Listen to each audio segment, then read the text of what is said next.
Once more, we take a look at West Newton. West Newton and environs, that means places around there. And this mapping is something I put together based on the way things were in 1867. This shows the Youghiogheny coming down here. And right beside the Yough is West Newton, with a bridge going over the river. This red line coming down here is the Baltimore and Ohio Railroad. That came through there in the 1850s. And by the 1880s, there would be another railroad on the other side of the river, the Pittsburgh and Lake Erie, which was Andy Carnegie's operation to provide him materials he needed for his steel-making operation. Now we look at this map, 1867, which will detail some of the things that were going on. And I'm going to enlarge this a bit so we can look going up the river. This is Main Street. Right here is a tannery, a place where leather was made.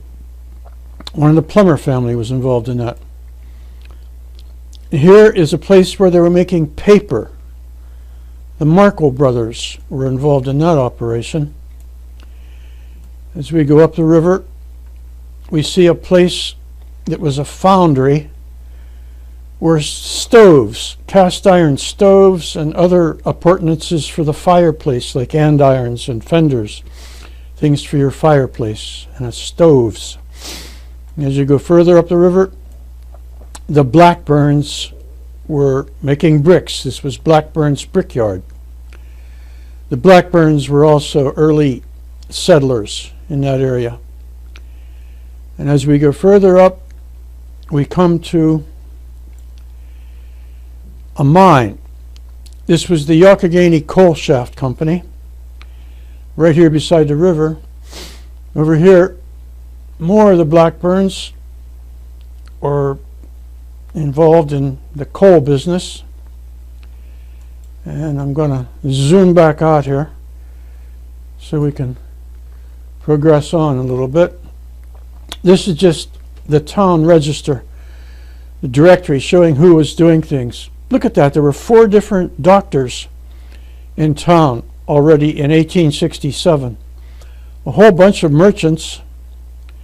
Here it mentions George Plummer, the guy who ran the tannery down the street. Over here you see people making things. Here are the Markles making paper. Mr. Longenecker making things made out of tin, copper, and sheet iron. Here's a guy making saddles and harness. Here's Jesse Fries. He's the guy who was making the stoves up along the river. Here's a cabinet maker, and here's Mr. Blackburn making bricks. And you'll see an awful lot of other things if you want to spend time looking at it. You can pause your video, and maybe you'll find some relatives of yours. Now this shows the town in 1889, and I'm going to show you the paper making operation of the Markles. Now by this time, the original building that was made of wood was replaced by these 2 brick buildings. These old maps show brick buildings in reddish, but this was the Markles paper making operation. This was the foundry up here that was making stoves. As we move on, we're going to see these operations beside the river in a very nicely done old cut that was done in 1882. And the view is done from the bridge, from the west side of the bridge, looking over at Markle's paper making operation. This building here will be the next one that we see. It's still there. It's really the only part of the Markle's operation that's still left, sitting right beside Water Street. That's the front part of it. This front was a vestibule, an office in there for the rest of the operation. As we look down the street, we see the B&O Railroad coming up. And we look down, and this is the building that we were just looking at. It had been, first of all, the Markle's paper factory, then it became a place where radiators were made. This shows us 1910. What had once been the factory where paper was made had become a place where radiators and steam boilers, rather hot water boilers, were made for heating systems. The paper making operation moved on because they used water from the river to make paper. And because of the increased mining activity, by 1893 the river was so polluted that they could no longer use that river water to make paper. And the paper company moved on to New England. And then a company from Salzburg that made radiators and hot water heaters moved into the old factory in 1895. Over here, this over here is what we're looking at. This is the one building that still remains. Next, we're going to see something over here on this side. We'll be seeing the B&O Railroad and the railroad station. There was a big old flour mill over here, but that is gone now. That's the old flour mill that's gone. That's the B&O station. See it mapped. Here's the railroad station right beside the railroad. That's the place where they made flour and other ground grain products. This shows us the train station. That's what the station looked like in the 1990s. And that's pretty much present tense. Now this over here is what we were looking at. Next we're going to see something over on this side of the river.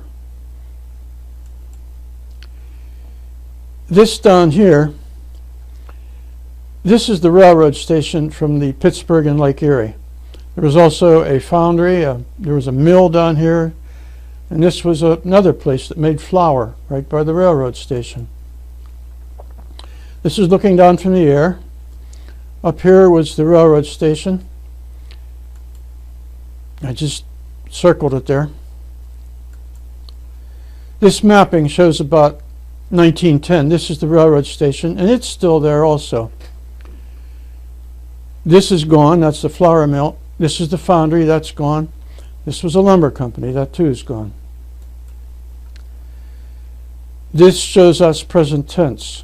The what was the railroad station, and it is now being used by the regional trail group to take care of the bike trail and walking trail that comes up as part of a very long trail called the Greater Allegheny Passage, which is a long bike trail that comes the whole way up from DC up to Pittsburgh. The regional group uses this as an office to take care of the part of the trail that goes from McKeesport down to Connellsville. It's the Youghiogheny area. That shows us the railroad station. And there's a reason why it looks like a new building. Simple answer is that it is. The old train station perished in a bad fire some decades ago. And the plans for it were found among the archives of the Pittsburgh and Lake Erie Railroad. And so this was rebuilt. And I think we've said enough, and we've gone far enough to show you our second production on West Newton. So long now. We'll have one more. Bye.